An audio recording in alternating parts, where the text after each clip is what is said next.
Check it out. Monday, what today is?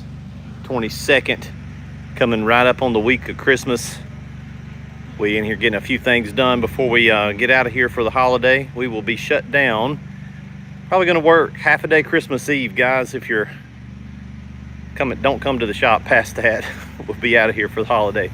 But yeah, trying to get some builds knocked out before we give the guys a few days off. We'll come back after the 1st. But let's see, what do we got? Knocking out another tote goat today. That one. Preston's driving the forklift, so he make me a little bit nervous. Put them forks on down there. OSHA violation. This one's done. We had a pickup this morning, headed back to Texas on a really good looking not a F. A Chevrolet. Wasn't no F, it was a C. Chevrolet 2500. He's already loaded up and headed out, so wrapping this one up here in a few hours. Be done right after lunch probably. Gonna get an 8-gallon on that one. This one's gonna be a available in stock unit. So as of today, we've only got one system available, but we'll have a couple more right around the first of the year that we're working on.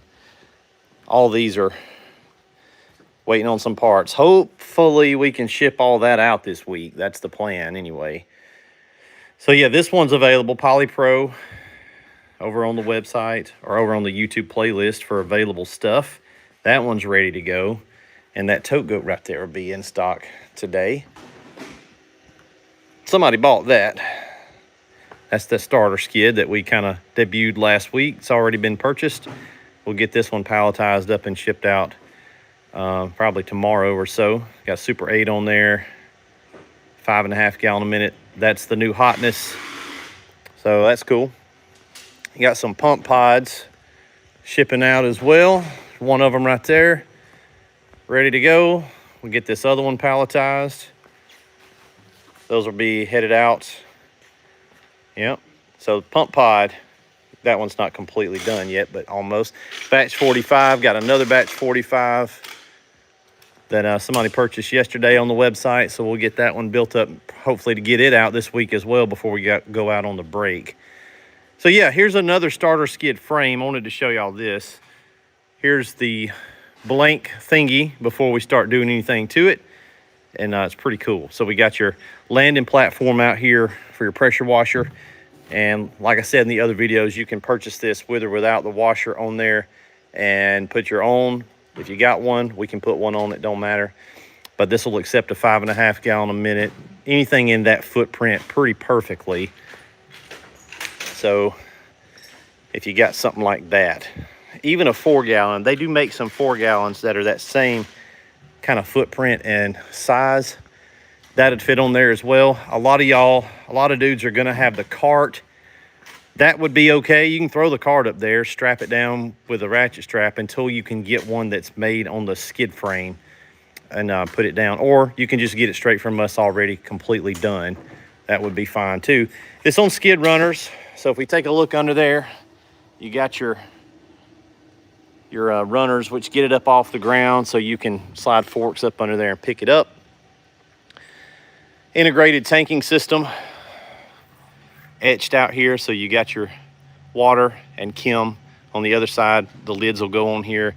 Pickup points, these are also good to put straps or even here. So there's a lot of modular locations to put strapping. This would be the back side up against the cab. But inside here is 2 tanks, so there's a divider on the inside, a really thick divider. So you got right at 50 on each side of agua and chem.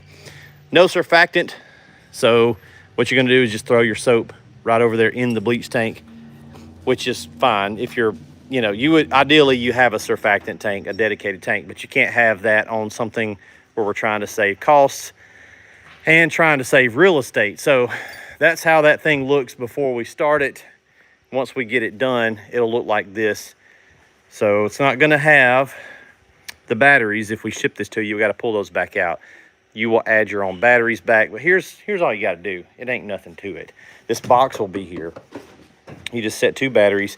I took some packaging foam just to make them snug. Just kind of tucked it in there so they're not wiggling at all. But you just got a jumper wire, 8 gauge, little short wire, ring terminals, and you're going positive to negative, and then you're coming off of the other end, positive and negative, to run your system. In line with that, we'll already have all this stuff done. You just have to hook your wires up, but you're just going to go to your circuit breaker, and then from there to your switch. So you can cut everything on. It's just very easy to do. Now, you still have 12 volts up here, so you could crank this pressure washer off of one of those batteries. I don't like doing that. I like having a separate battery, which is right back here. That's just a small lawnmower battery, which is what we usually crank these off of, because this washer's got a generator on it. It's got an alternator, and it's going to charge back that battery. The reason I like to do that is that electrical circuit is separated from this circuit. So if you have a problem in the future, they're not tied together. It'll help you with troubleshooting a little bit. So you say, well, if this is cranking, but I got something going on up here, at least they're not all tied into one loop, if that makes sense. Battery back here, it's snugged up in there. It can't really go anywhere. And you can still get your hand in there through the side to mess with it if you ever need to. Pressure washer is returning back to the tank, bypassing back. So when you let off the gun, it's going to go into bypass mode. That's how you should set it up. Unless you get one from us, it'll already be like that. If you get it without the washer, we will go ahead and have the bulkhead down there to feed, and the return line up there, the bulkheads will already be there just with a cap on them. We may just put the barbs in there and roll them up in electrical tape to keep dirt out, but they'll already be there in case you need them. Well, you will need them. So what else we got? See, Polymax. All these rigs are purchased. Just waiting to get these guys down here to get them picked up. So this is a Polymax with a 5-gallon super pump, hose reels. This one has 100-gallon capacities on water and chem. Another tote goat back here. We'll be starting this trailer pod. Probably we may start messing with it before the holiday, like Wednesday, but we may just have to completely blitz it when we come back from January to 1st, New Year's. We are not doing nothing. Ready for yeah, pretty much, Dewey. Everybody in my family got a car this year, so they ain't getting nothing from me. We done dropped about 6 figures on freaking vehicles this year. There's a ladder rack. I showed this in the video the other day, but we try to keep 1 ladder rack or 2 just here. What'll happen is dudes will get a tote goat and they won't get the ladder rack option. And then when they get here, they want to add it on. So we can bolt it on real quick if we have one over here. Yeah. Preston, you like your new truck? It'd be nice if you had tag on it, wouldn't it? Preston needs some tires.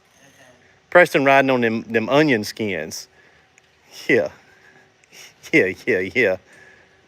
Preston got that truck that go like. Yeah. It's been the year of vehicles. That's what you get when you have twins. They all need a car at the same time. I ain't buying no cars next year now. We done with vehicles. I'm tired of it. Tired of buying vehicles, Jenny. No, his don't squat. If Preston had a squatted truck, I'd probably just throw him away. He's real bad allergic to any of them yee boys. He don't like them kind of dudes. So yeah, I just want to get y'all a quick video of the starter skid in its virgin form before we start putting stuff on it this afternoon. Probably as soon as we get done with that tote goat, we'll start doing some assembly here. Yeah, it's cool. These go pretty quick. We can build, we can do about 2 of these a day probably, start to finish, if we were trying, hustling a little bit. For sure, 1.5, but I think we could do 2. Throw them up on the lift tables, mock them up, they go quickly. It's a very killer rig. It's a little bit better of an option than that. And these are coming in at $7,000, right at 7, like $69.95 with free shipping anywhere in the lower 48. So, mini skid, that used to be kind of the big deal. We don't build a mini skid anymore. The current closest thing to that's like a Polypro. That's a full built system. Polypro is a little step up from this, but this is a killer rig. Now everybody and their mama has their version of a mini skid. So we wanted to do something a little different and also get it into a free shipping situation. And of course it's on the copolymer build material here. It's incredibly strong.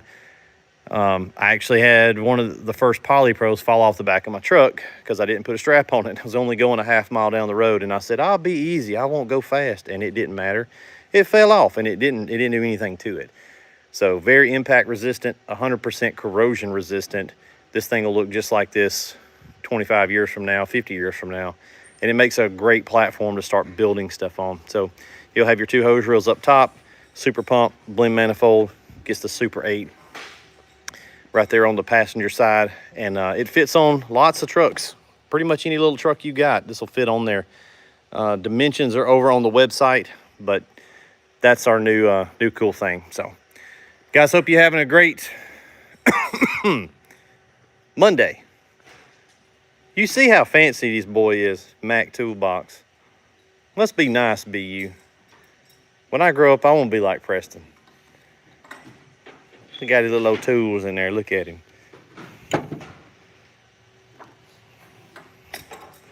Let's see what he's got. You ain't got a 10 mil socket, do you? Did you just throw it away? Supposed to throw them away when you get them.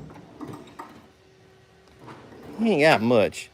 I feel like you need some more drawers here. You need a top box or a side box. I just put what I need and put everything else in that cardboard box. What are you doing?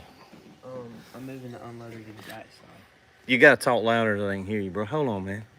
Man, working in Longines. What are you doing? You gotta speak up. Can't hear you. I said I'm moving the unloader from the front to the back. Why are you doing that? Because it looks better in the back. Because it does look better in the back. Yeah, we flip them. We flip everything. So when they come to us from BE, or that's pretty much who we buy from, they're out here in the front, your inlet and outlet to the unloader.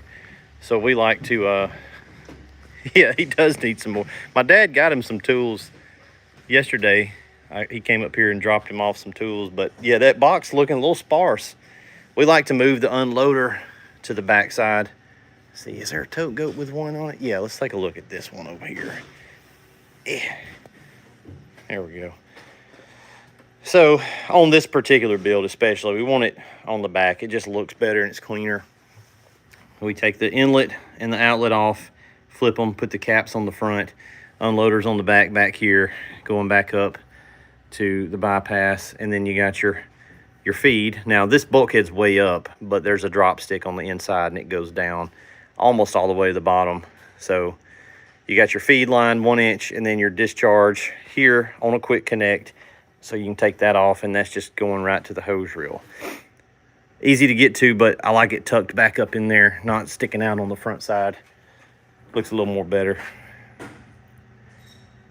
All right, we'll get back to it and go over to the other building and see what them boys doing over there. Y'all behave. We'll see you in the next video.